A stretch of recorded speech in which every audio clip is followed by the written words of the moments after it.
el consejo que Dios tiene para la vida de cada uno de nosotros y de esta manera poder, o más bien entender que estamos haciendo lo que Dios pide, lo que Dios quiere que nosotros hagamos. Así es que permítame presentarme. Mi nombre es Hilario Chávez y soy parte del grupo de obreros que servimos en esta casa pastoral. Y bueno, como le decía, hoy tenemos la maravillosa encomienda de poder trasladar el consejo de la palabra. ¿Quiere que Dios le hable, hermano? ¿Seguro? ¿Se va a aguantar? Amén, gloria a Dios. Va a decir, ay, esto ya se va a poner. Bueno, mis amados hermanos, usted recuerda que estamos viendo precisamente algunos de los motivos de por qué no se obtiene la victoria, por qué no se obtiene la victoria en la guerra. ¿Sí? Se recuerda que es la enseñanza que hemos estado viendo del domingo y del día martes, pero quiero compartir con ustedes o que lo veamos desde este punto de vista y quiero que veamos lo siguiente. ¿Qué dice el título, por favor, mis queridos hermanos? ¿Qué dice la Biblia acerca de la guerra espiritual? Repítalo conmigo. ¿Qué dice la Biblia acerca de la guerra espiritual? Y quiero confrontarlo con dos preguntas. Quiero preguntarle, ¿cuál es la batalla más difícil que has enfrentado? Piensa, ¿cuál es la batalla más difícil que has enfrentado? Y la siguiente pregunta, ¿cómo la has enfrentado? Yo quisiera preguntarle, es más, ayúdeme por favor, pregúntale a su hermano de al lado, ¿has enfrentado últimamente alguna batalla? ¿Sí? ¿Se ha enfrentado o no ha enfrentado? Mira, hay dos perspectivas que nosotros no podemos pasar por alto. Uno de los títulos que tiene nuestro Dios y Señor es precisamente Jehová de los ejércitos. Diga conmigo, Jehová de los ejércitos. Y hermanos, si nuestro Dios es Jehová de los ejércitos y usted y yo somos sus hijos, pues tenemos que pensar que pertenecemos a ese ejército del cual Dios tiene control y es soberano sobre todas las cosas. ¿Sí me doy a entender? Entonces quiero que pensemos, hermano, pero también es cierto que la posición en la que nosotros nos encontramos, bueno, yo quiero preguntarle, ¿alguno de mis hermanos ha estado enfermo? Levante la mano, no se apene, hermano. Yo mire, no me quiero ministrar aquí delante de usted, pero he estado luchando con alguna situación que de verdad me ha costado trabajo. Pero no solamente eso, a lo mejor algún problema en el trabajo, algún problema en la casa, algún problema con los hijos, o algún problema con los padres. Entonces a eso me refiero cuando yo le pregunto cuál es la batalla más difícil que has enfrentado últimamente y que a lo mejor no le encuentras ni pies ni cabeza, no sabes de qué manera o cuál es la mejor manera para poder enfrentar esa situación. Entonces quiero que pensemos lo siguiente y quiero que aprendamos esto.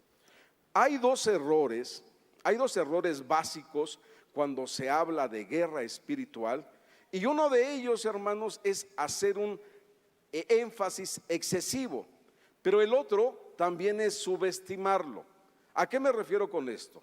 Algunos culpan cada pecado, cada conflicto y cada problema a los demonios que necesitan ser expulsados. No sé si ha escuchado por ahí, tiene alguna situación, algún problema, luego pasa al cuartito a que te libere. ¿No ha escuchado eso? ¿No lo han mandado al cuartito? Y ya lo pasaron al cuartito y se da cuenta que pues sigue estando en la misma situación. ¿Sí dice amén o no dice amén? ¿O nada más me pasó a mí?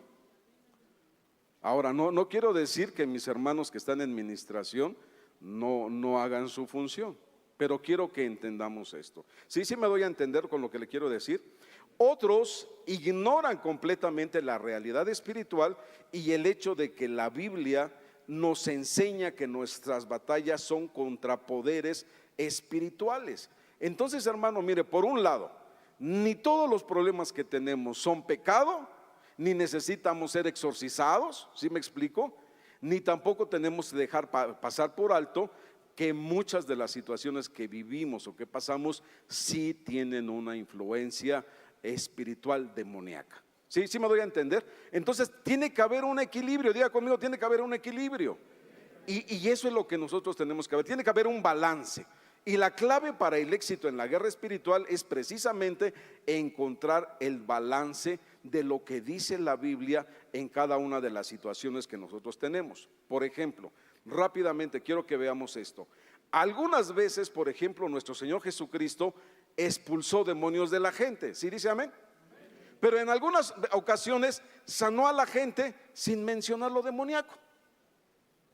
Nada más dijo: sé salvo, toma tu lecho y vete, tus pecados te son perdonados. No andaba reprendiendo demonios. ¿Sí, sí me doy a entender? Eso es lo que dice la Escritura. Entonces, también podemos ver cómo, por ejemplo, el apóstol Pablo enseñó a los cristianos a librar batallas contra el pecado en ellos mismos. Y es aquí donde quiero que un poquito que arranquemos con esto. Pero antes de que leamos esta parte de la Escritura, quiero pedirle por favor que juntos hagamos una palabra de oración y que el Señor nos permita poder entender verdaderamente el propósito, hermano. Mire, estamos arrancando el año, estamos iniciando el año. Es un año donde Dios nos ha prometido que vamos a conquistar y tenemos que tener estrategias, tenemos que saber cuál es la mejor manera que podemos, con la que debemos enfrentar el problema o la situación que estamos viviendo. Padre Dios, en el nombre de Jesús, en esta hora venimos delante de ti suplicándote, Señor, que sea tu santo y bendito Espíritu el que nos hable, el que nos enseñe y el que nos permita poder entender y comprender el propósito que tú tienes con tu buena palabra para la vida de cada uno de nosotros. Yo te ruego, Señor, que tú añadas bendición a tu buena palabra y que sea tu Santo Espíritu, Señor, el que nos hable a cada uno de nosotros. Te lo ruego, Padre, en el nombre santo y bendito de Jesús. Amén y amén. Dale una ofrenda de palmas a nuestro Dios, por favor. Ok, acompañen por favor con esta escritura en Romanos 6, a partir del verso 1, dice de la siguiente manera. Recuerde que estamos hablando que algunas de las situaciones las vivimos nosotros, y entonces quiero que entendamos esto. Fíjese lo que el apóstol Pablo le dice a los romanos. ¿Qué pues diremos? ¿Perseveraremos en el pecado para que la gracia abunde? En ninguna manera, porque los que hemos muerto al pecado, ¿cómo viviremos aún en él? ¿O no sabéis que todos los que hemos sido bautizados en Cristo Jesús, hemos sido bautizados en su muerte? Mire, quiero que me ayude por favor, vamos despacio. Pregúntele a su hermano de al lado, ¿ya te bautizaste? ¿Sí? ¿Ya se bautizó? Ahora yo le pregunto, ¿en medio de nosotros habrá alguien que no se haya bautizado? Si hay alguien que no se ha bautizado, levante su manita. Ok, bueno, les invitamos, ¿verdad? Nuestro hermano, ya vi, nuestro hermano Rosendo y nuestra hermana Esther, aquí hay unos hermanos que nos han bautizado. Bueno, nuestro hermano es el que da la enseñanza preparando para el bautizo. Pero vamos un poquito, ok. ¿Por qué es importante este punto? Dice, ¿o no sabéis que todos los que hemos sido bautizados en Cristo Jesús, hemos sido bautizados en su muerte? Porque somos sepultados juntamente con él para muerte por el bautismo, a fin de que como Cristo resucitó de los muertos para gloria del Padre, así también nosotros andemos en vida nueva. Diga conmigo, vida nueva. Diga conmigo, vida nueva. Ok. Porque si fuimos plantados juntamente con él en la semejanza de su muerte, así también lo seremos en la de su resurrección. Mira, hermano, qué importante es esto. Si nosotros ya nos bautizamos y nos bautizamos también en la muerte de Jesús, y ahí quedó muerto, Señor, esa vieja naturaleza, esa pasada manera de vivir, dice que nosotros nos levantamos y ahora tenemos que caminar sabiendo que un día vamos a resucitar. Entonces, hermano, si nosotros seguimos viviendo, caminando en pecado, entonces la pregunta es, ¿cómo cree usted que un día vamos a resucitar? ¿Sí me explico? ¿Sí me doy a entender? Bueno, sigamos adelante. Sabiendo esto, que nuestro viejo hombre fue crucificado juntamente con él, para que el cuerpo del pecado sea destruido, a fin de que no sirvamos más al pecado. Porque el que ha muerto ha sido justificado del pecado. Y si morimos con Cristo, creemos que también viviremos con él. ¿Cuántos creen esto, hermano? Dice, si morimos con Cristo, creemos que también viviremos con él. Pero recuérdese la condicionante, tenemos que morir al pecado, ¿ok? Sabiendo que Cristo, habiendo resucitado de los muertos, ya no muere. La muerte ya no se enseñorea más de él, porque en cuanto murió, el pecado murió una vez por todas. Mas en cuanto vive, para Dios vive. Así también nosotros, consideraos muertos al pecado, pero vivos para Dios en Cristo Jesús, Señor nuestro. No reine pues el pecado en vuestro cuerpo mortal, de modo que lo obedezcáis en sus concupiscencias, ni tampoco presentéis vuestros miembros al pecado como instrumentos de iniquidad, sino presentaos vosotros mismos a Dios como vivos de entre los muertos, y vuestros miembros a Dios como instrumentos de justicia. Porque el pecado no se enseñoreará de vosotros, pues no estáis bajo la ley del pecado, sino bajo la gracia. Entonces, hermano, mire, este es un buen panorama para arrancar. Si nosotros ya fuimos bautizados, creemos que con Cristo fueron sepultados nuestros pecados, y que el lugar que merecíamos lo tomó Cristo y nos puso en una condición donde ahora creemos que vamos a resucitar, hermano, no hay justificante para que nosotros sigamos teniendo una vida de pecado. ¿Sí me voy a entender? Porque dice, entonces, ¿cómo alguien que espera ser resucitado sigue practicando el pecado? A ver, mire, se lo digo con respeto, pero es en serio. Voltea a ver a su hermano de al lado, así véale a la cara. ¿Le ve cara de pecador o le ve cara de qué? Dice uno, no, es un pecadorazo, pues si yo lo conozco. No, seguramente lo mismo piensa de mí.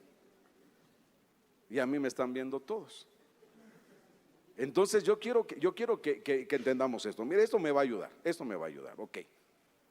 Entonces recuerde que aquí se da cuenta que aquí no le estamos echando la culpa ni al compadre, ni al vecino, ni a la esposa, ni al hijo. Aquí es personal, es tu decisión. Tú decides bautizarte, tú decides bajar a las aguas, tú decides dar muerte a esa manera, a esa vieja manera de vivir, y te levantas creyendo en Cristo Jesús. Esto es personal. Aquí no tienes que no que mi papá, no que mi mamá, no, aquí es personal. Si tú crees, lo haces, y si no crees, no lo haces. Pero aquí claramente nos explica las consecuencias de no hacerlo, ok. Y dice, esta es una parte, pero sigue diciendo, también hay que librar batallas contra el enemigo. Diga, estas son batallas que son en nosotros mismos, pero también el apóstol Pablo dice que hay batallas contra el enemigo, y esto lo podemos ver por ejemplo en Efesios 6:10. Si me ayudan, mi hermano, por favor. Efesios 6:10. Okay. No, es un poquito antes, a partir del verso 10. ¿Ya está ahí? Ok, ahí sí. Por lo demás, hermanos míos, fortaleceos en el Señor y en el poder de su fuerza. Vestíos de toda la armadura de Dios para que podáis estar firmes contra las acechanzas del diablo. Porque no tenemos lucha contra sangre y carne, sino contra principados, contra potestades, contra gobernadores de las tinieblas de este siglo, contra huestes espirituales de maldad en las regiones celestes. Entonces aquí ya vemos el otro panorama. Una cosa es lo que nosotros podemos hacer, pero otra cosa también es la influencia que hay en el mundo, ¿sí? Y de la que nosotros tenemos que tener mucho cuidado. Entonces, Es lo que le digo, que tiene que haber un balance. Ni todo es lo de allá y nosotros no vamos a hacer nada, ni todos somos nosotros, ¿ok? Entonces, este pasaje nos enseña algunas verdades cruciales. Número uno, solo podemos estar fuertes en el poder del Señor. Número dos, es la armadura de Dios la que nos protege.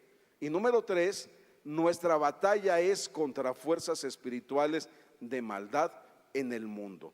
Pero el apóstol Pablo sigue diciendo en Efesios 13, ahora sí en el verso 13, dice: por tanto, tomad toda la armadura de Dios para que podáis resistir el día malo, y habiendo acabado todo, estar firmes.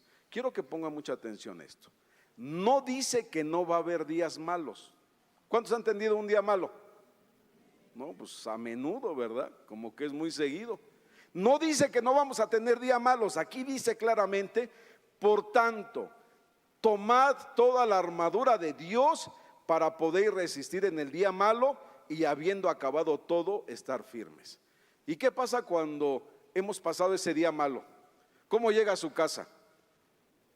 No, pues arrastrando la cobija, no vendí, no me pagaron, no llegó mi cheque, mi jefe se enojó conmigo. ¿Y qué dice? Que si tú estás revestido de la armadura de Dios, dice, vas a poder estar firme. Pero te das cuenta que es ahí donde empiezan los dardos del enemigo a atacar, atacar, atacar. Y yo que siempre voy a la iglesia, y yo que diezmo, y yo que sí llego, y yo que no falto. Pero dice que va a haber días malos. Dice que va a haber días malos. Entonces, ¿por qué nos sorprende cuando hay días malos en nuestra vida? ¿Por qué no sabemos qué hacer? Dice claramente que debemos de resistir. Verso 14: estad pues firmes, ceñidos vuestros lomos con la verdad, y vestíos con la coraza de justicia, y calzados los pies con el apresto del evangelio de la paz. Sobre todo, tomad el escudo de la fe, con que podéis apagar todos los dardos de fuego del maligno. Y tomad el yelmo de la salvación y la espada del Espíritu, que es la palabra de Dios, orando en todo tiempo con toda oración y súplica en el Espíritu, y velando en ello con toda perseverancia y súplica por todos los santos. Hermano, yo te pregunto algo. Mira, la Biblia nos enseña claramente que vamos a tener luchas, que vamos a tener problemas, que vamos a tener días malos, pero también nos dice cómo debemos de enfrentarlos. Ahora yo te pregunto, ¿cómo has enfrentado todos estos problemas? Piensa un momento.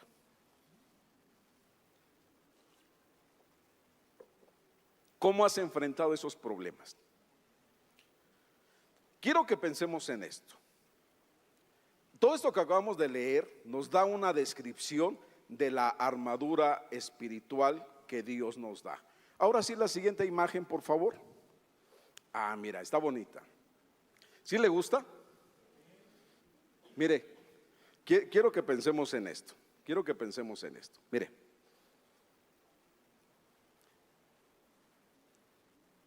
si nosotros tenemos una posición de guerrero como esta, yo le pregunto, ¿quién va a atreverse a ponérsenos enfrente? Yo te pregunto, ¿quién? Pero la pregunta es, ¿cuántos nos sentimos así o nos ponemos así? ¿Nadie? Por fe, uno. Gracias, hijo Roberto, gracias. Cuando menos uno. Hermano, es que debemos de entender eso. ¿Qué es lo que dice la palabra? Mira, ya agarré, pero aquí ya lo tenemos, no me acordaba, perdón. Dice claramente que tenemos que tener el cinturón de la verdad. Diga conmigo, el cinturón de la verdad. Mire qué bonito cinturón, un cinturón dorado. Yo te pregunto, ¿te conocen como verdadero o te conocen como tranza? Como que siempre dices la verdad, o qué es lo que se te mira enfrente luego.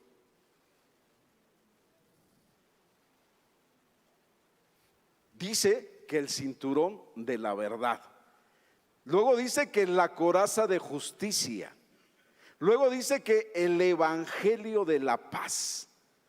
Hermano, mira, luego ya no le queremos compartir el mensaje ni al vecino, ni al de enfrente, ni a nadie. Hermano, ¿quién nos va a evangelizar? Pues para eso Dios te puso a ti. Para eso Dios te alcanzó a ti, porque tiene un propósito específico contigo, para con todos los que tú conoces, sea tu familia, sea tu vecino, sea el de enfrente, sea el de la escuela, sea el jefe, el compañero de trabajo. Luego dice el escudo de la fe. Diga conmigo, el escudo de la fe. Mira qué bonito escudo. Pero yo te pregunto, hermano, cuando se trata de hablar de la fe, a ver, véale a su hermano de al lado, ¿le ve que tiene fe? O usted le ve, o usted tiene mucha fe para verlo, que no es lo mismo. ¿Sí ve que tiene fe o hay que tener fe para verlo? Ok. Y luego dice el yelmo de la salvación. Y mire, la espada del Espíritu. Hermano, mire, qué importante es que nosotros conozcamos qué es lo que dice la palabra de Dios. Esto es lo que nos va a defender, hermano. Esto es lo que nos va a hacer saber dar respuesta en los momentos difíciles de la vida. Pero hermano, si nosotros no nos esforzamos por leerla, entonces hermano, mira, por eso es que salimos avergonzados, por no saber qué es lo que dice la Escritura. Y dice, orando en el Espíritu. Diga conmigo, orando en el Espíritu. No, pues yo veo que sí tiene mucha cara de oración, ¿verdad? Sí, la unción se le mira, mire. Voltea a ver a su hermano de al lado, mire cuánta unción tiene, de tanta oración. Bueno, mire, para que le dé testimonio, mire nada más, tóquese los callitos que tiene de rodillas, de tanto tiempo que pasa de rodillas. Ahí se va a ver, ahí no le va a mentir. Si tiene callitos, seguramente ora. Pero si no tiene callito, dile, no. Acuérdate que el cinturón dice que tenemos que decir la verdad. Pero si no decimos la verdad, ok. ¿Sí me voy a entender con esto, hermano? Entonces, hermano, ¿cómo poder enfrentarnos a algún problema, a alguna situación, si no estamos vestidos de esa manera? ¿Sí se da cuenta? Ok. ¿Qué es lo que estas piezas de la armadura espiritual representan para nosotros en la guerra espiritual? Primero, debemos conocer la verdad. Diga conmigo, debo conocer la verdad. A ver, otra vez diga, debo conocer la verdad. Pero también debo de creerla y debo declararla. Debemos descansar en el hecho de que somos declarados justos por el sacrificio que Cristo hizo por nosotros. Hermano, mira, la verdad, aunque tú y yo le echemos ganitas, de nada nos sirve si no reconocemos el sacrificio que Jesús hizo por nosotros. Cuando reconocemos que el sacrificio que hizo Jesús es el que nos permita ser agradables, entonces hermano, mira, todo lo malo se quita. Porque Dios ya no nos mira a nosotros, ve el sacrificio que Jesús hizo en nosotros. Y entonces la posición cambia. Pero para eso, hermano, tenemos que no estar viviendo en pecado o practicando el pecado. Ok. Debemos proclamar el evangelio sin importar cuántas veces nos resistan o se resistan a recibirnos. No, que ya le hablé una vez, vuélvele a hablar. Que ya le dije una vez, vuélvele a decir. ¿A poco usted cuando lo evangelizaron a la primera abrió las puertas para invitar a los hermanos a que pasaran a su casa? Pues claro que no, hermano. Claro que no. Mire, hace muchos años a mí, conociendo cómo era yo, dije, si a mí me hubieran evangelizado, los hubieran mandado a volar. Pero mire, ahora me toca enseñarle a otros para que vea, Dios tiene la manera de llegar a todos de cierta forma, ¿ok? Entonces no debemos de vacilar en nuestra fe, confiando en las promesas de Dios, no importando cuán fuerte nos ataquen. Nuestra máxima defensa es la seguridad que tenemos de nuestra salvación. ¿Cuántos salvos hay aquí? ¿Cuántos salvos hay aquí? Hermano, eso nadie te lo va a quitar. Tienes que estar seguro de tu salvación y debes de aprender a caminar como un salvo hijo de Dios. Nuestra máxima defensa es eso, una garantía que ninguna fuerza espiritual nos puede quitar. Nuestra arma ofensiva es la palabra de Dios. Nuestra arma ofensiva es la palabra de Dios. Mire,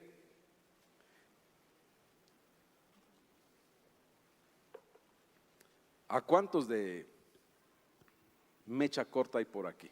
¿Conoce alguno? Uno nada más. Y le levantaron la mano. 2, 3, 4. No, pues yo levanto las 2, hermano. Pero fíjese lo que dice.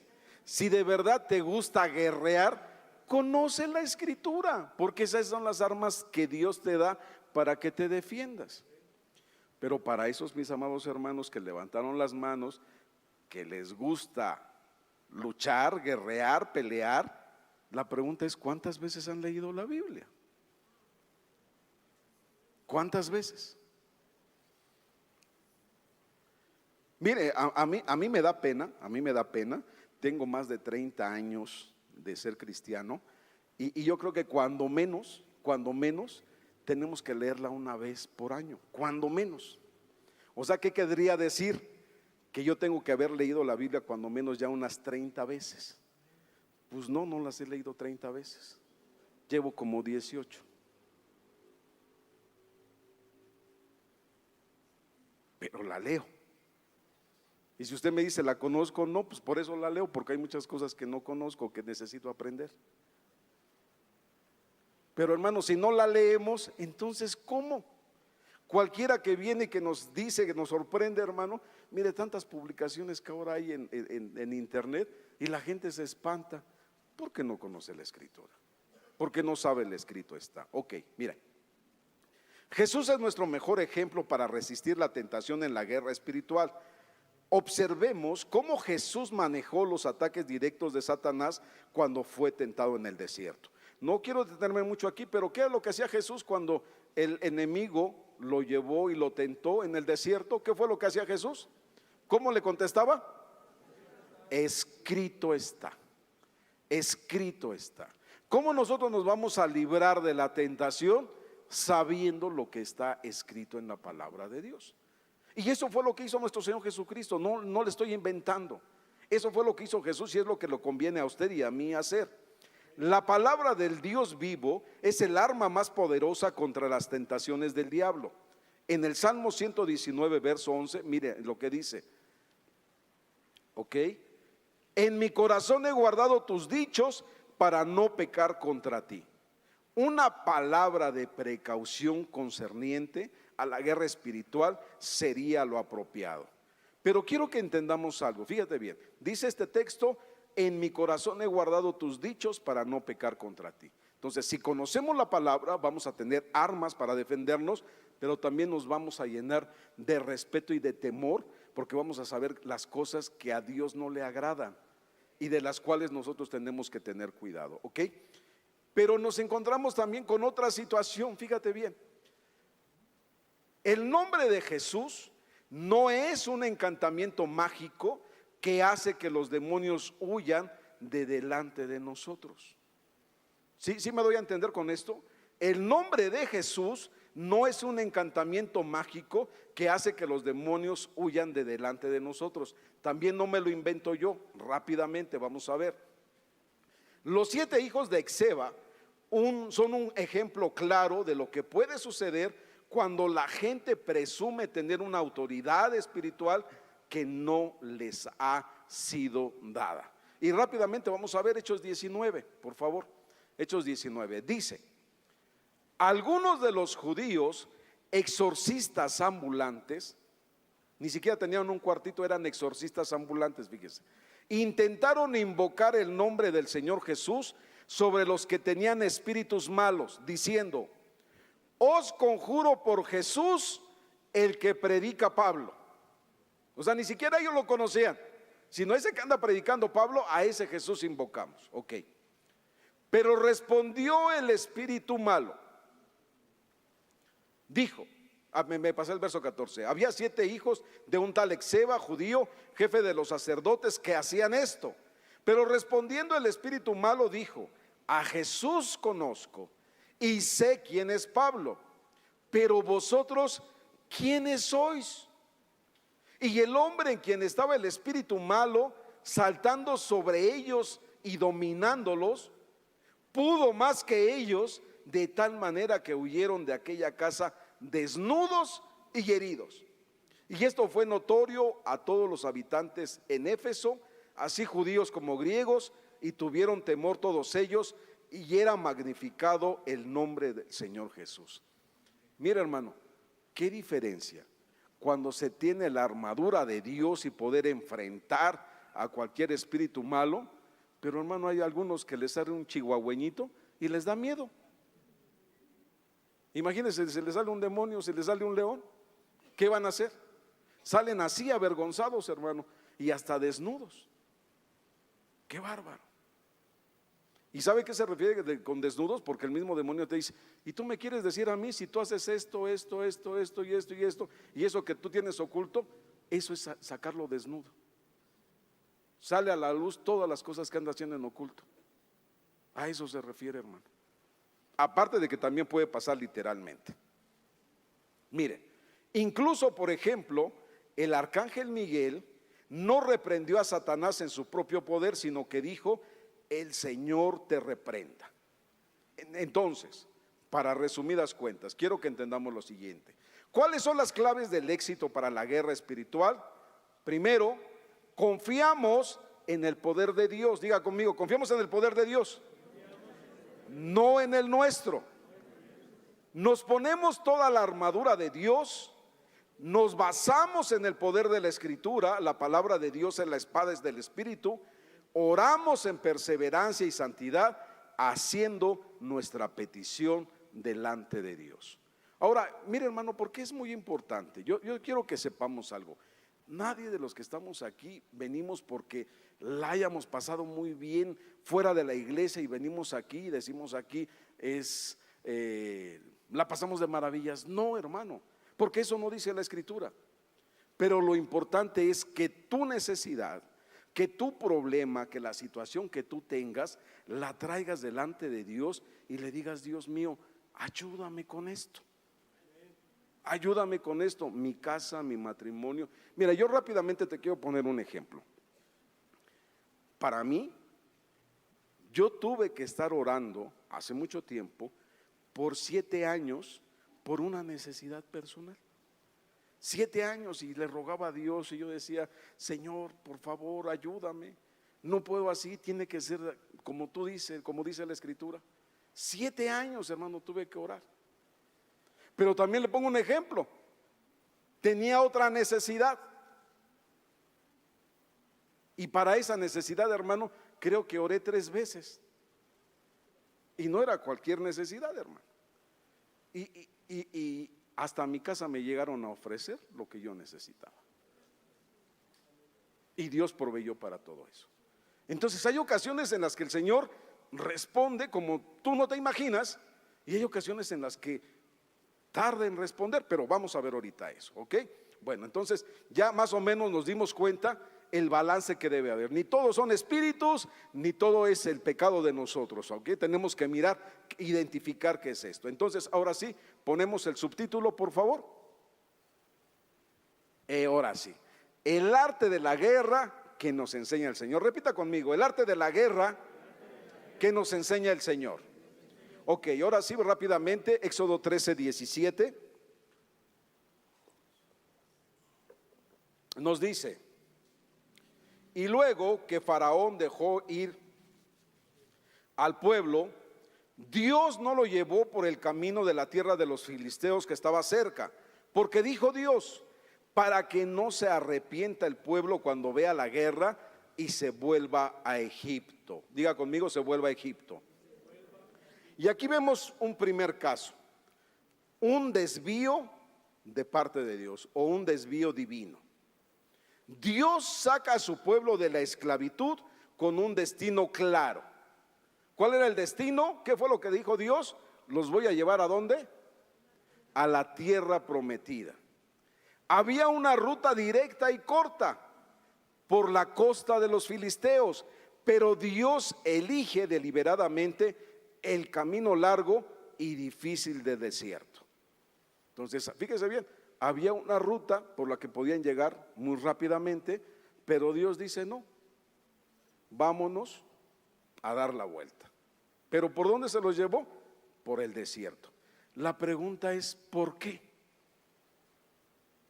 Mire, en una ocasión, hermano, estaba en mi trabajo y de la nada me comí una paleta de agua, y esa paleta de agua, de hielo, fue detonante, hermano, para que estuviera por más de 3 semanas enfermo, con unos calenturones que no había forma de cómo controlármelos.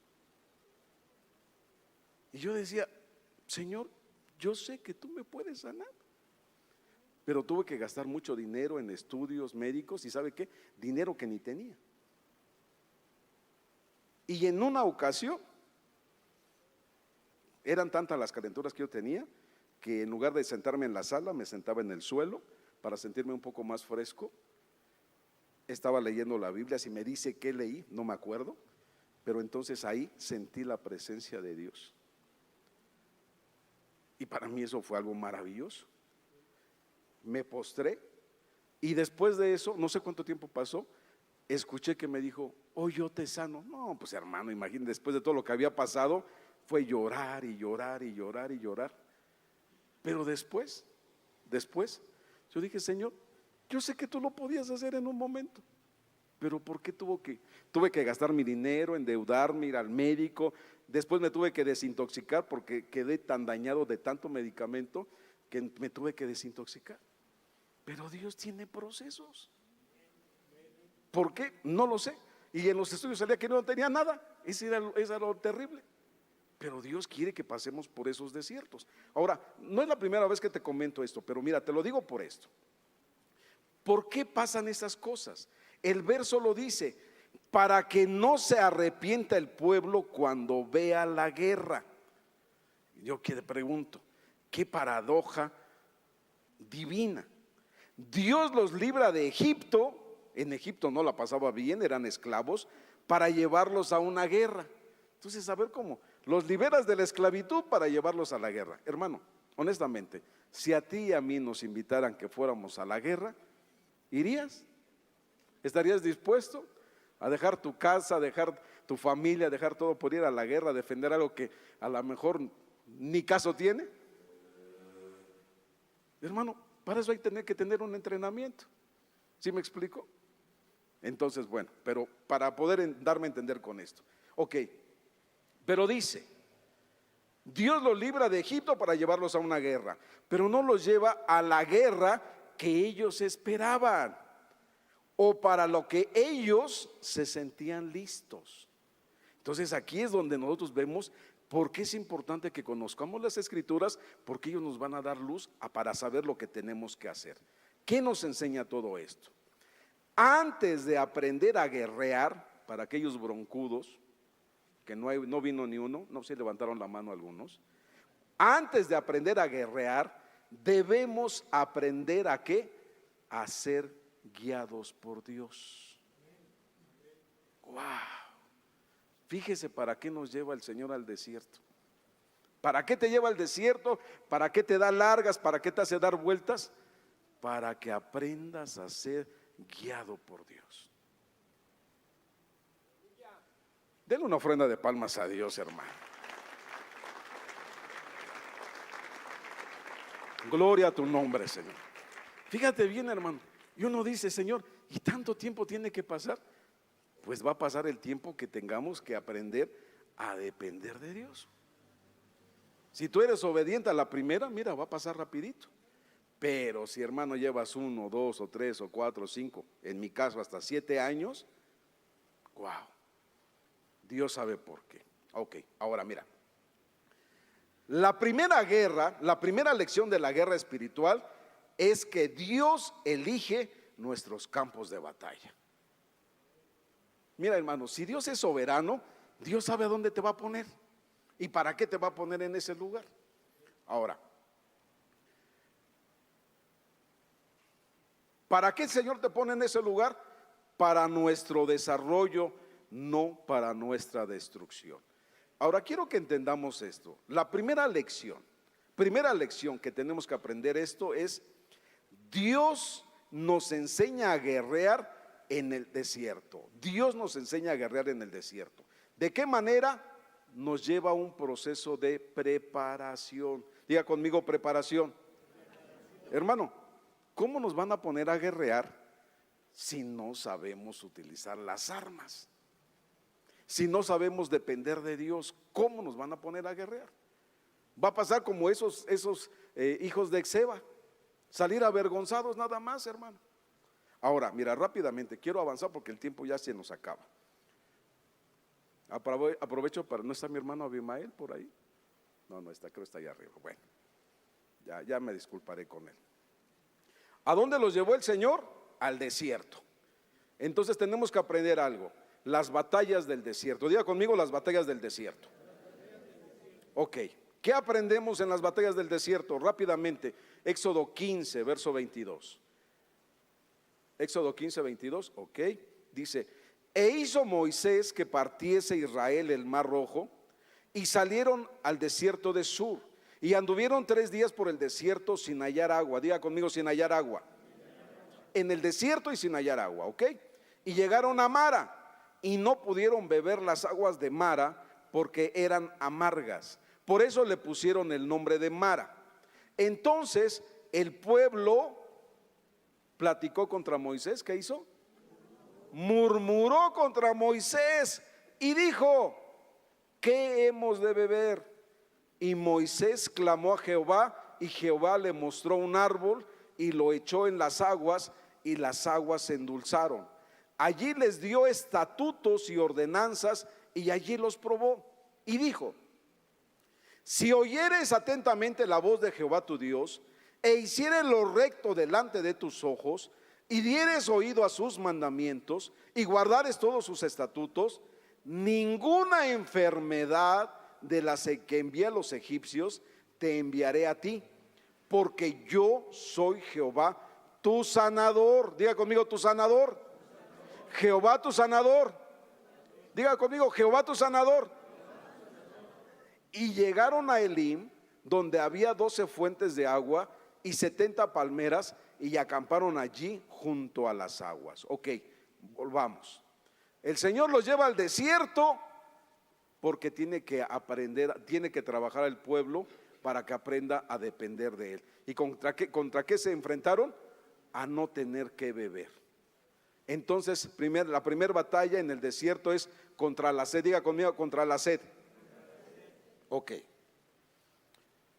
Por favor, yo quiero que usted piense en esto. ¿Qué pasa cuando Dios, usted lleva orando, lleva pidiéndole a Dios por una necesidad, y el Señor espera, espera y espera y espera? ¿Qué hace usted? ¿Qué hizo el pueblo de Dios? ¿Qué hizo el pueblo de Dios? Murmuró. Y el Señor les dijo: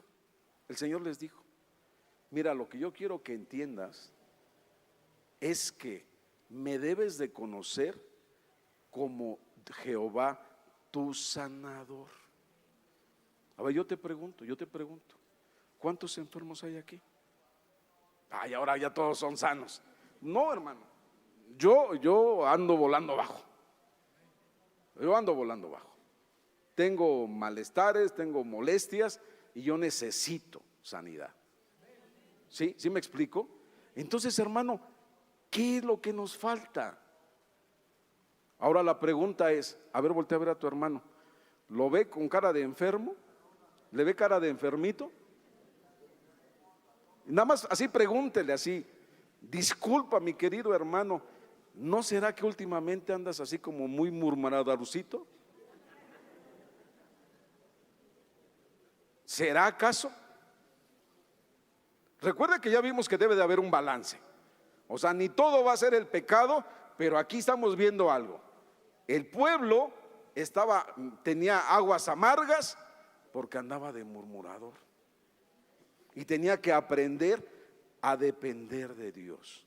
Y fue cuando Dios se le reveló y le dijo: tienes que hacer esto. Si me obedeces, si escuchas mi voz, si estás atento, entonces me conocerás que yo soy Jehová tu sanador. Y ninguna plaga de las que vienen para el mundo van a estar sobre ti. ¿Sí lo cree o no lo cree? Ninguna de las plagas que viene para el mundo van a estar para ti. Gloria al nombre de nuestro Dios, hermano. Por eso necesitamos tener esa experiencia con Dios, conocerlo como nuestro sanador. Ahora avancemos, mira. Aquí en este pasaje aprenden que su provisión viene de Dios. Hermano, hay muchas cosas que están pasando en el mundo que mira, no acabaríamos de tantas cosas que podríamos explicar. Pero algo que tenemos que entender y experimentar día a día es que nuestra provisión depende de Dios. Y Él va a permitir que pase lo que Él quiera que pase a cada uno de nosotros. Nada más, no otra cosa. Ok, ¿qué otra cosa experimentaron en el desierto? Ya se me acabó el tiempo. Hermano, ¿me regala unos minutitos con todo respeto? ¿Sí? Ok, bueno, vamos a darle, espero no tardarme mucho, ok. ¿Qué más experimentaron en el desierto? Éxodo 16, verso 1. Fíjese bien lo que dice aquí. Éxodo 16, verso 1. Dice: partió luego de Elim toda la congregación de los hijos de Israel y vino al desierto de Sim, que está entre Elim y Sinaí, a los 15 días del segundo mes después que salieron de la tierra de Egipto. Y toda la congregación de los hijos de Israel murmuró contra Moisés y Aarón en el desierto. Y les decían los hijos de Israel: ojalá hubiéramos muerto por mano de Jehová en la tierra de Egipto, cuando nos sentábamos a las ollas de carne, cuando comíamos pan hasta saciarnos, pues nos habéis sacado de este desierto para matar de hambre a toda esta multitud. Y Jehová dijo a Moisés: he aquí, yo haré llover pan del cielo, y el pueblo saldrá y recogerá diariamente la porción de un día, para que yo lo pruebe si anda en mi ley o no. Mas en el sexto día prepararán para guardar el doble de lo que suele recoger cada día. Entonces dijeron a Moisés y a Aarón y a todos los hijos de Israel: en la tarde sabréis que Jehová os ha sacado de la tierra de Egipto, y a la mañana veréis la gloria de Jehová, porque él ha oído vuestras murmuraciones contra Jehová. Porque nosotros, ¿qué somos para que vosotros murmuréis contra nosotros? Mira, hermano, aquí hagamos un alto. Yo no sé si tú eres un murmurador. Hace rato te lo dije de broma. Yo no sé si a ti te gusta andar murmurando.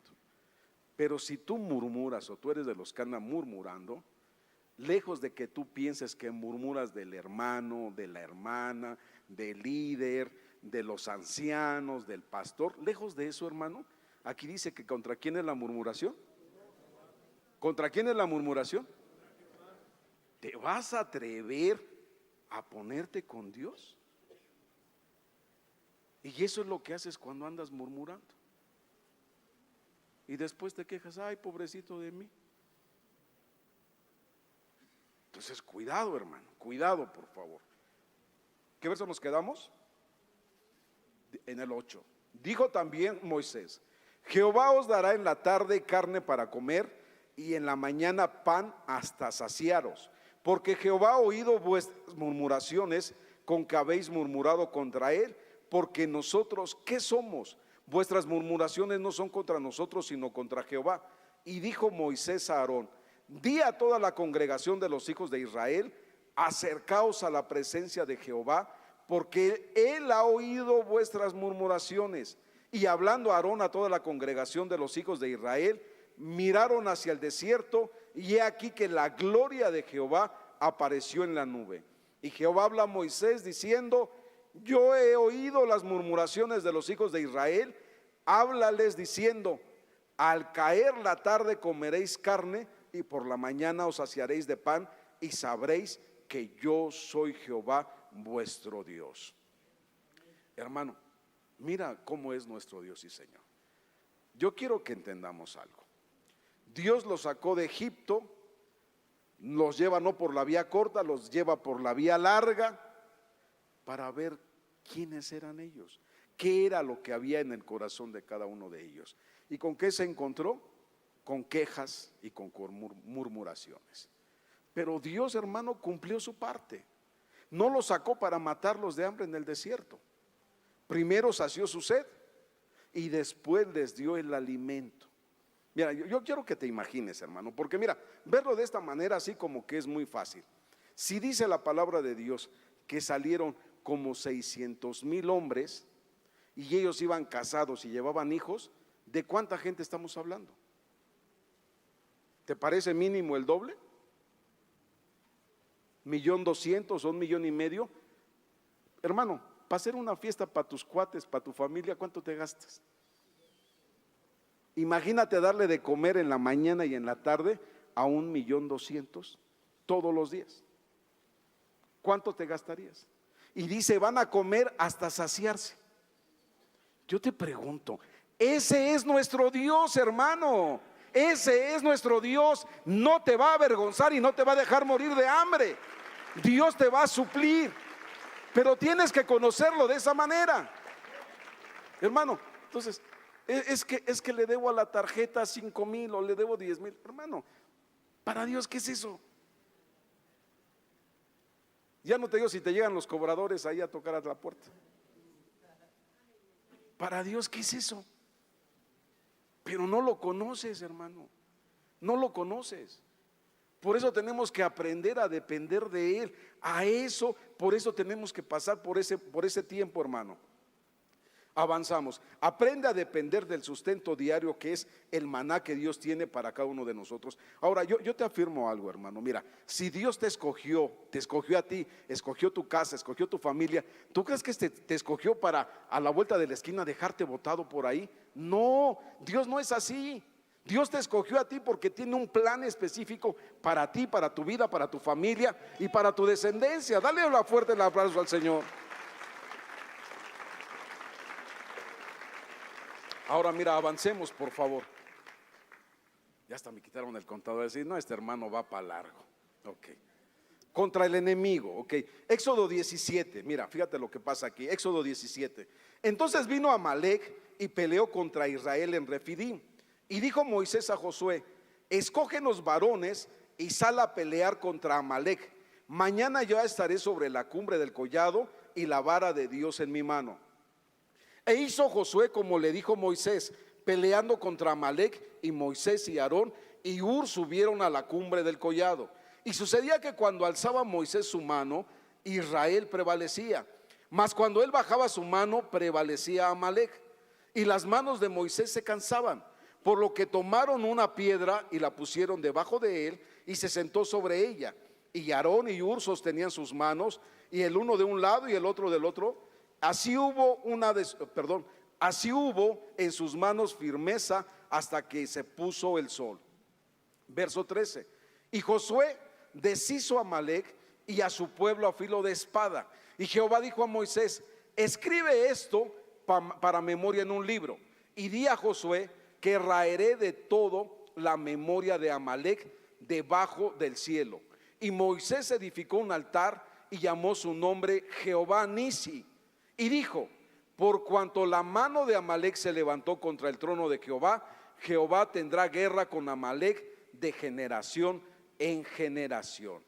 Mira, primero tuvieron que aprender a sustentarse. Dios los llevó a donde no había agua y ellos tuvieron que aprender a depender de Dios, cambiar esa agua amarga en un lugar de sustento. Y después los lleva por el desierto, donde no tenían que comer, y Dios les provee el sustento. Y después de pasar todo esto, hermano, entonces aquí sí los lleva a la primera batalla. Diga conmigo, la primera batalla. Aquí ocurre la primera batalla, pero hay dos elementos que no tenemos que perder de vista. ¿Qué pasa en esa batalla? ¿Quién es el que está intercediendo en la montaña? Con las manos levantadas. Él está intercediendo para que el pueblo no perezca. ¿Y quién es el que está en acción en la guerra? Josué. Entonces necesitamos Moisés que intercede en la montaña, que está orando, pero también necesitamos a Josué que dirige el valle en acción.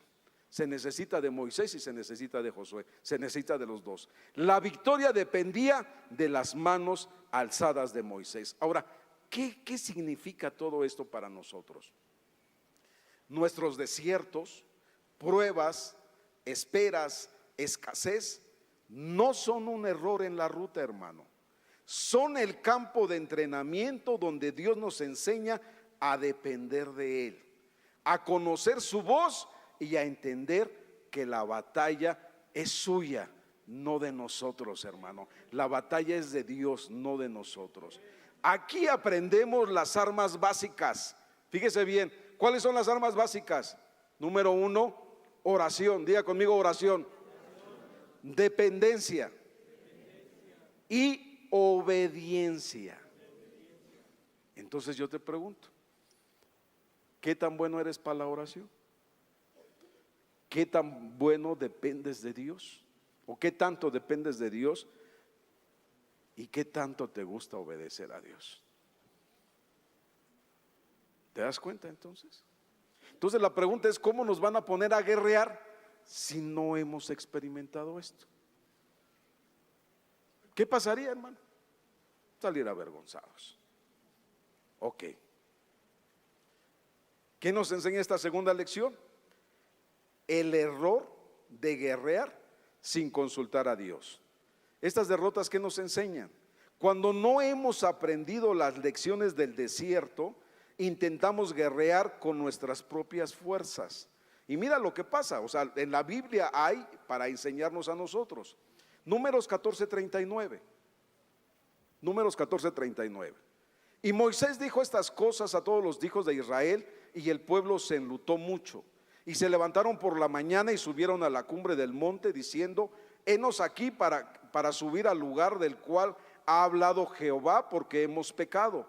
Y dijo Moisés: ¿por qué quebrantáis el mandamiento de Jehová? Esto tampoco os saldrá bien. No subáis, porque Jehová no está en medio de vosotros. No seáis heridos delante de vuestros enemigos, porque el amalecita y el cananeo están allí delante de vosotros, y caeréis a espada. Pues por cuanto os habéis negado a seguir a Jehová, por eso no estará Jehová con vosotros. Sin embargo, se obstinaron en subir a la cima del monte, pero el arca del pacto de Jehová y Moisés no se apartaron de en medio del campamento. Y descendieron el amalecita y el cananeo que habitaban en aquel monte, y los hirieron y los derrotaron, persiguiéndolos hasta Horma. Qué terrible, hermano. Si ya habían pasado y ya habían experimentado que Dios les proveía, si ya sabía que si había alguien intercediendo y alguien guiando a la guerra, hermano, ellos quisieron pelear una guerra que Dios no los había mandado llamar. Yo te pregunto, ¿en cuántas guerras o en cuántas luchas, sin que te llamaran, fuiste de metiche?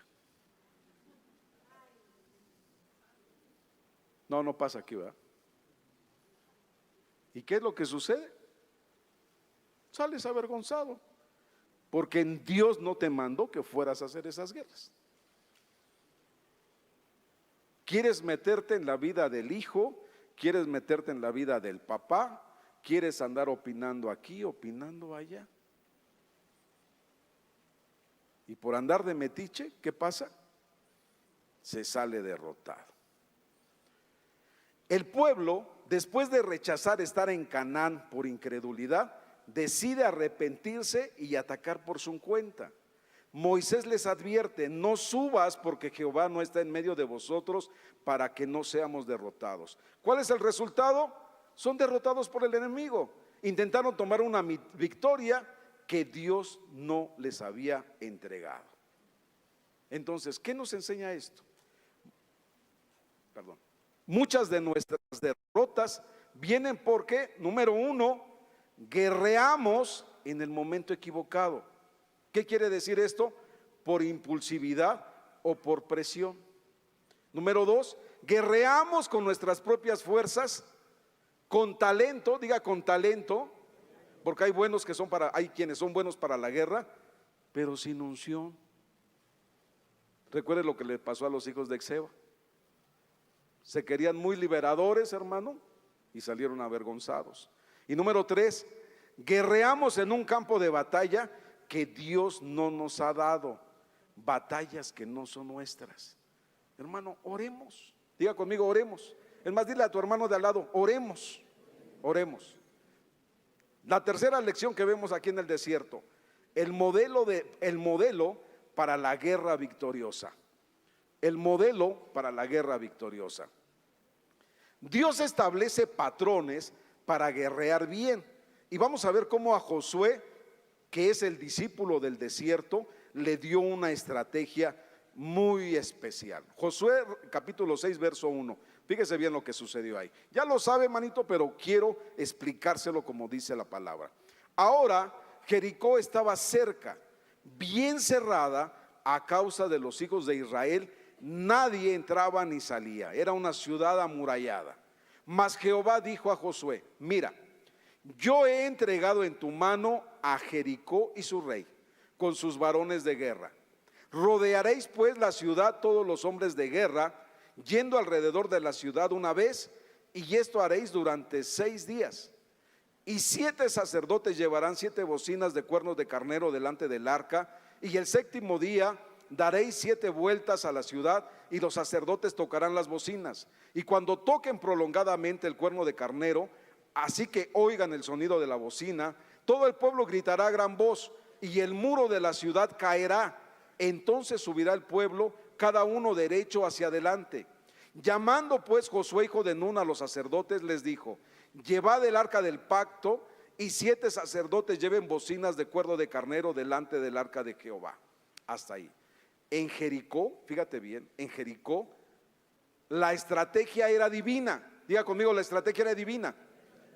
Militarmente, hermano, parecía absurdo, pero requería obediencia exacta y fe para que sucedieran las cosas. Entonces, hermano, mira, para mis hermanos que están enfermos, yo no sé qué te haya dicho el médico, yo no sé qué hayan dicho los resultados que te hiciste, no lo sé. ¿Y sabes qué? Tampoco me importa. Pero te voy a decir por qué. Porque yo sé que nuestro bienestar y nuestra bendición depende de Dios. Él sí tiene la última palabra. Él no anda con las reglas de aquí. Lo que Dios establece a nosotros solamente son cosas sobrenaturales, hermano.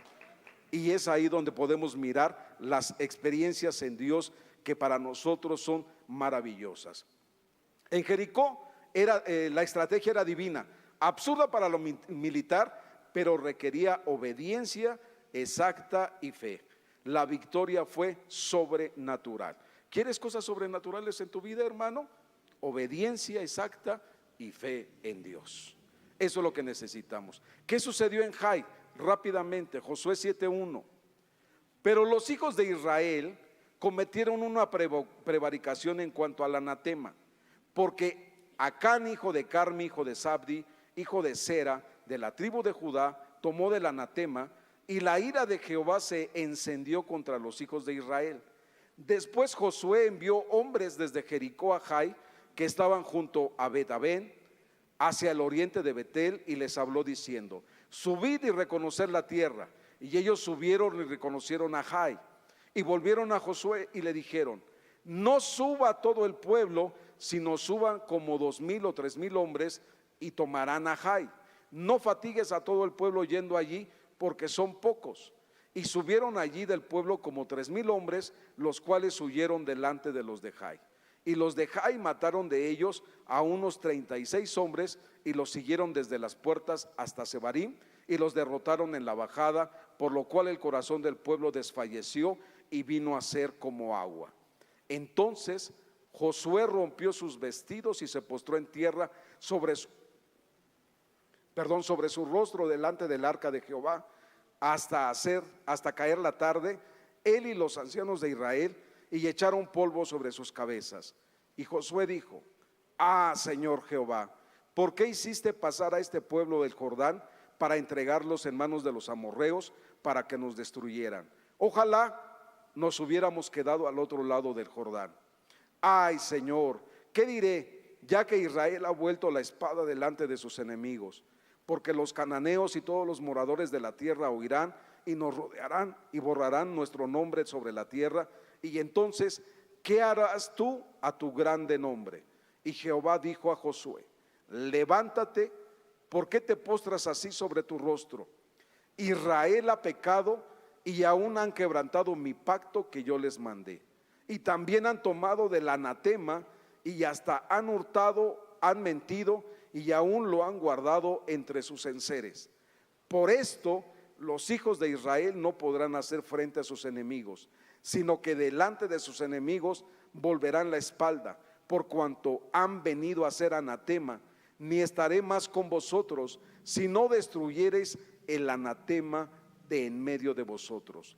Levántate, santifica al pueblo y di: santificaos para mañana, porque Jehová, el Dios de Israel, dice así: anatema y en medio de ti, Israel, no podrás hacer frente a tus enemigos hasta que hayas quitado el anatema de en medio de vosotros. Tras esta derrota por el pecado escondido de Acán, aprenden que la santidad precede a la victoria. ¿Qué te quiero decir, hermano? Mira, si tú y yo pretendemos conquistar, tenemos que aprender a no tener pecados ocultos o hacer cosas a escondiditas. No, hermano. Un guerrero, así como se veía imponente, hermano, por eso nos dice las características que debe de tener. Y una de ellas es el cinturón, que significa ¿qué? No andar ocultando las cosas, hermano. Por el pecado oculto, por la avaricia, por las cosas que no convienen, hermano, no se tienen victorias. Y no solamente él, hermano, sino toda su casa, toda su familia y el pueblo. Y el pueblo. Entonces, ¿qué nos enseña esto? Primero, debemos de aprender a escuchar la estrategia divina, no solamente lo que nosotros pensemos. Fíjate lo que dice Proverbios 3:5. Fíjate de Jehová de todo tu corazón y no te apoyes en tu propia prudencia. Reconócelo en todos tus caminos y Él enderezará tus veredas. Cada batalla es diferente, hermano. Diga, cada batalla es diferente. Pero no importa la batalla que tengas, lo primero que tenemos que hacer es consultar a Dios. Consultar a Dios. No importa la batalla, qué problema tienes, no lo sé, pero en la batalla que estés enfrentando, lo primero que tenemos que hacer es consultar a Dios. Número dos, ¿qué enseña este pasaje? Dice que tenemos que tener santidad personal. Diga conmigo, santidad personal, pero también santidad comunitaria. Santidad personal, pero también santidad en casa. Santidad personal, pero también santidad en la iglesia. Y aquí la pregunta es, hermano, ¿a qué venimos a la casa de Dios? ¿Venimos a pelearnos, a enojarnos? No debería. No debería. Josué 7:12, fíjate lo que dice: por esto los hijos de Israel no podrán hacer frente a sus enemigos, sino que delante de sus enemigos volverán la espada, por cuanto han venido a ser anatema. Ni estaré con vosotros si no destruyereis el anatema en medio de vosotros. El pecado no confesado, diga conmigo, el pecado no confesado nos debilita y le da ventaja al enemigo. Mira, hermano, yo quiero ir terminando con esto. Y a lo mejor tú me vas a decir, hermano, ¿y eso necesito para tener victoria? Mira, Dios nos da la oportunidad el día domingo, el día martes, el día viernes, de venir al altar, hermano, no en un sentido de exhibirnos, hermano, todos cometemos pecados, todos cometemos pecados. Y Dios lo que quiere es que nosotros tengamos el valor de reconocer y decirle: papito lindo, he pecado contra ti y he pecado contra mi hermano, contra mi hermana, contra mi papá, mi mamá, mi hijo, no lo sé. Pero si te das cuenta, hermano, ¿cuántas veces el altar queda vacío? Como que si eso no lo necesitáramos. Pero ahí se queda el pecado oculto. Y ese pecado oculto, hermano, pues no deja avanzar. Si queremos nosotros tener pecado oculto, ahí no hay santidad, hermano. Si queremos tener pecado oculto, Dios no va a estar ahí. Entonces podremos venir a la iglesia, podemos estar aquí, hermano, pero Dios no va a estar con nosotros. Entonces la pregunta es, ¿por qué desaprovechar la oportunidad que Dios nos da de decir, hermano, si Dios te conoce perfectamente quién eres, cómo eres, lo que haces, en dónde estás, cómo hablas, sabe tus pensamientos, ¿por qué querer ocultarlo? Te vuelvo a decir, no se trata de exhibirnos, se trata de reconocer, Dios mío, tengo esta lucha, ayúdame, Señor, por favor, tengo esta lucha. Pero si la queremos nosotros de llevar solamente en nuestras propias fuerzas, es ahí la diferencia. ¿Qué necesitamos, hermano? Fe y obediencia, y no se necesita una fuerza bruta. Segunda de Corintios 10:4 dice, porque las armas de nuestra milicia no son carnales, sino poderosas en Dios para la destrucción de fortalezas. ¿Qué tenemos que hacer? Intercesión y acción. Josué, en el capítulo 17 de Josué ya vimos, hermano, que necesitamos Moisés que estén intercediendo por la iglesia, que oren en el monte, y también a Josué que estén en la línea de batalla, que estén combatiendo. Ambos son guerra espiritual. Se necesita estar orando, hermano. ¿Por qué es importante que la iglesia ore? Necesitamos estar orando por nuestra pastora, necesitamos estar orando por nuestros líderes, necesitamos estar orando unos por otros. A nosotros nos enteran de que hay alguna necesidad, oramos por los hermanos que están enfermos. Nuestros hermanos que están en intercesión oran por los hermanos, por las necesidades que hay. Necesitamos estar orando, hermano. Intercesión y acción necesitamos hacer. Ambos son guerra espiritual. Usar las armas correctas, que son la palabra de Dios. En Efesios 6:17, por eso nos decía, y tomad el yelmo de la salvación y la espada del Espíritu, que es la palabra de Dios. Porque la palabra de Dios es viva y eficaz, y más cortante que toda espada de dos filos, y penetra hasta partir el alma y el espíritu y las coyunturas y los tuétanos, y discierne los pensamientos y las intenciones del corazón. Esta es la espada del Espíritu. Jesús venció con el escrito está. No pretendamos nosotros, hermano, no pretendamos nosotros querer hacer algo que no es como dice la escritura. Si mis hermanitos de la alabanza me hacen favor de acompañarme, por favor. Mire, vamos terminando. ¿Qué más nos enseña esto? La máxima expresión de la guerra espiritual la llevó a cabo nuestro Señor Jesucristo en la cruz, y eso también es nuestra posición. El mayor guerrero y la batalla definitiva fue Jesús en la cruz. Fíjate lo que dice Colosenses 2:15, y despojando a los principados y a las potestades, los exhibió públicamente, triunfando sobre ellos en la cruz. ¿Qué nos enseña esta verdad transformadora? Jesús ya ganó la guerra decisiva. Él ya ganó. Nuestras batallas, hermanos, son, fíjate bien, nuestras batallas, ahí llámale problema, enfermedad, alguna situación legal. Nuestros problemas, esos problemas son solamente operaciones de limpieza. No las tienes que ver de otra manera, son operaciones de limpieza para aplicar la victoria de Cristo a áreas específicas de nuestra vida. Nuestra posición, fíjate bien, nuestra posición, tenemos que aprender a guerrear desde la victoria, no hacia la victoria. Recuerda que la victoria no es nuestra, la victoria es del Señor. Entonces tenemos que aprender a guerrear desde la victoria, no hacia la victoria. Esto cambia nuestra mentalidad de temerosos a confiados. No que, ay, pobrecito de mí, que voy con miedo al médico a ver qué me va a decir si ya se agravó la situación. Hermano, que diga lo que quiera. Va a pasar lo que Dios quiera que pase en tu vida y en mi vida. Dale una ofrenda de palmas a nuestro Dios, hermano.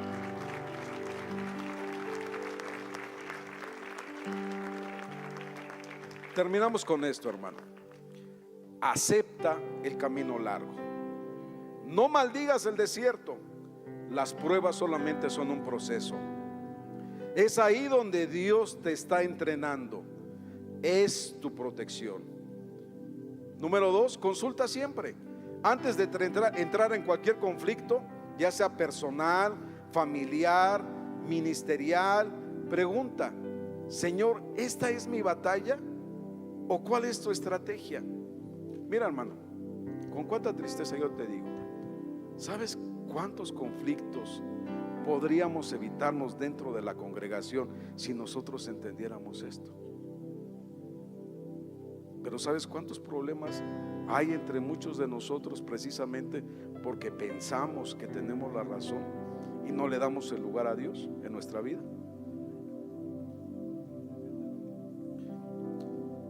Revisa tu campamento. Número 3, revisa tu campamento. ¿Qué es revisar tu campamento? ¿Hay pecado no confesado? ¿Hay amargura? ¿Hay desobediencia que te está debilitando? Fíjate lo que dice el Salmo 66, 18. Si en mi corazón no hubiese yo mirado a la iniquidad, el Señor no me habría escuchado.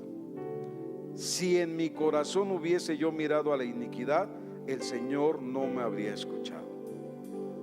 Ni siquiera dice que te hayas metido. Si hubieras vuelto hacia la iniquidad, el Señor no habría escuchado.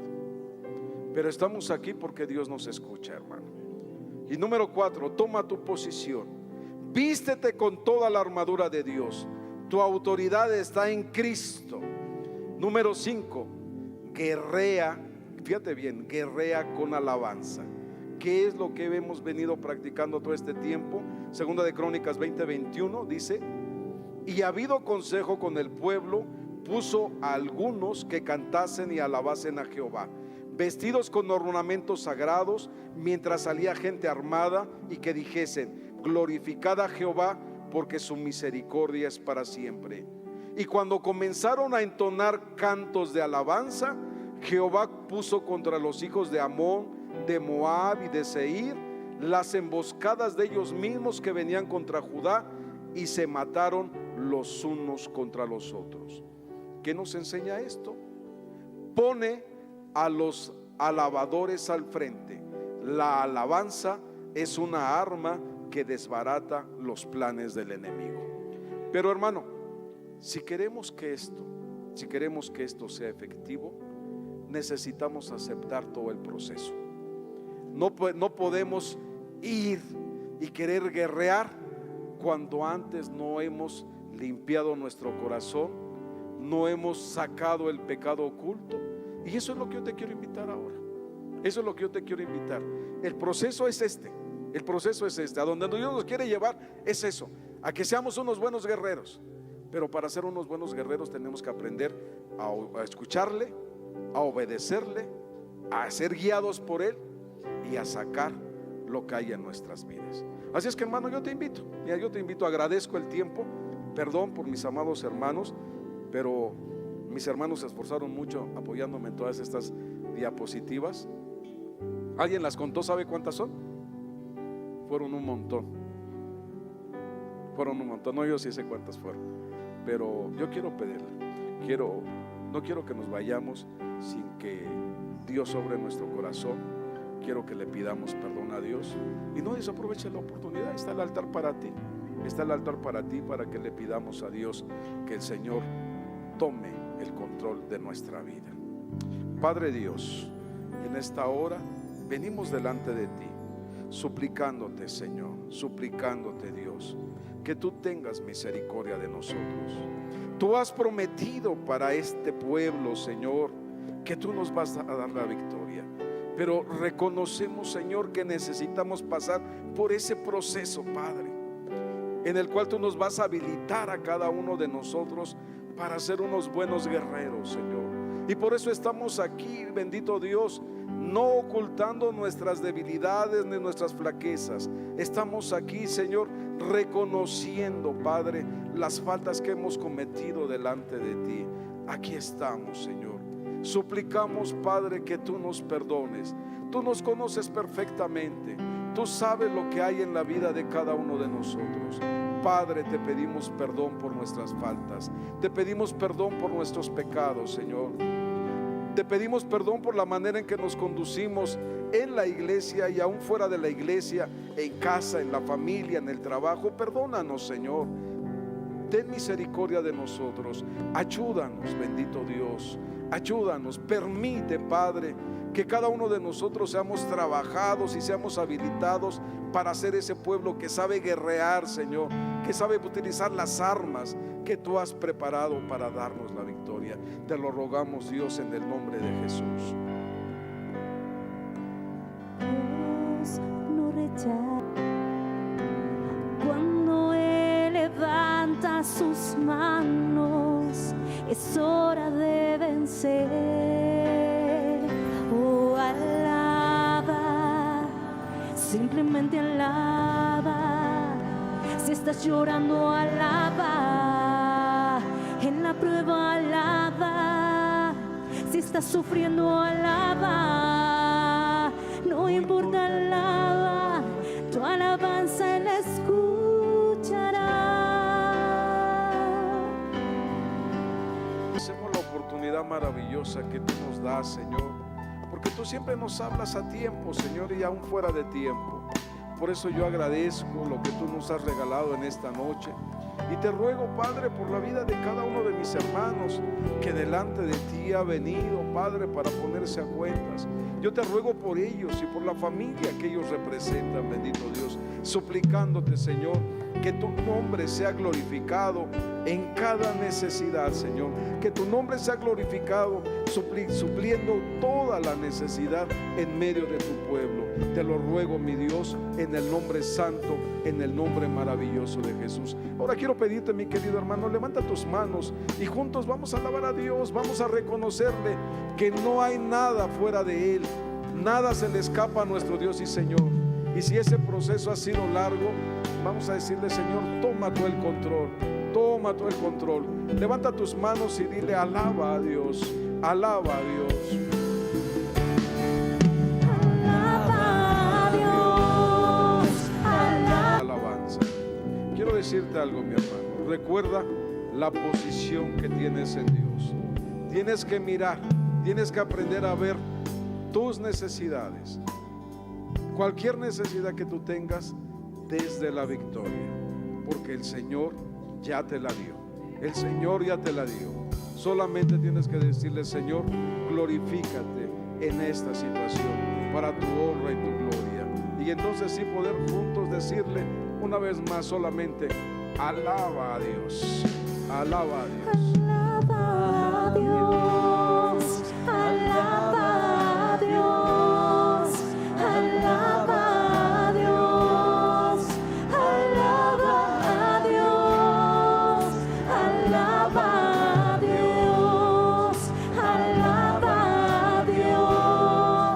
Alaba a Dios. Alaba a Dios. Alaba a Dios. Alaba a Dios. Alaba a Dios. Alaba a Dios. Aleluya. Puedes darle una ofrenda de palmas a nuestro Dios. Gracias, papito lindo, por tu amor y por tu misericordia, en el nombre santo, en el nombre bendito de Jesús. Ahora sí, ¿cómo se siente?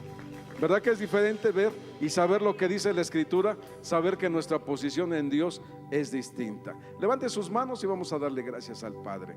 Señor, te damos gracias porque en tu misericordia, Señor, nos has bendecido con tu buena palabra.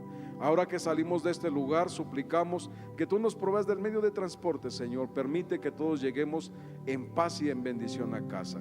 Te lo suplicamos, mi Dios, en el nombre santo y bendito de Jesús. Amén y amén. Que Dios les bendiga, hermanos, y aproveche y salude a 2 o 3 hermanos.